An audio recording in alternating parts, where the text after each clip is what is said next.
Hej alle sammen. I dag der skal vi tale lidt om en Matterport case, som er det her 3D-scanningsværktøj, vi bruger, som er lidt anderledes end nogle af de andre, vi har lavet. Når man tænker scanninger, så er det tit sådan noget som ejendomsmæglerbranchen og lejlighed og showrooms, museer osv., hvor vi bruger det her, men det kan altså bruges i andre cases også. Det startede egentlig med, at et firma, der laver installationer i kældre og så videre, kontaktede os, fordi de havde en krybekælder, hvor de skulle ind og renovere en masse ting.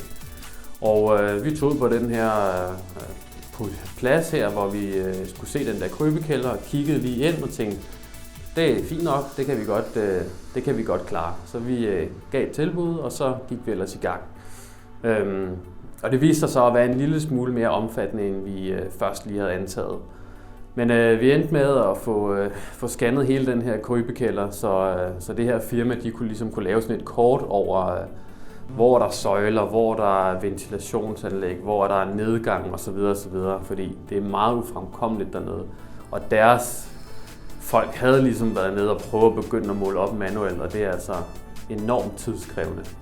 Så vi brugte 2 uger på at fise rundt i den her kælder og scanne, og som I kan se, så mundede det altså ud i en fin scanning, man kunne bruge til. Nogle af udfordringerne i øvrigt ved den her kælder, den her scanning, det var sådan noget med, at for det første var der så højt her til loftet, ikke? Så man skulle gå sådan helt vildt radbrækket.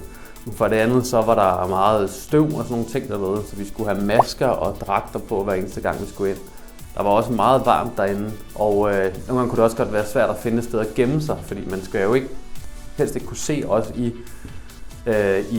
det her shot, så man skulle om bag ved nogle små stolper og alt muligt mærkeligt hver eneste gang, og det var jo over og under rør og sådan noget. Og det endte med, at vi fandt sådan en hel rutine, hvor vi måtte sidde og råbe, der må scannes, og der er lines og så videre, ikke? Så det endte med at være 14 både sjove, men også udfordrende dage. Men kunden kunne altså bruge det her stykke arbejde til at præcisere, hvor det var, de skulle lave de her installationer. Så det er vi selvfølgelig rigtig glade for.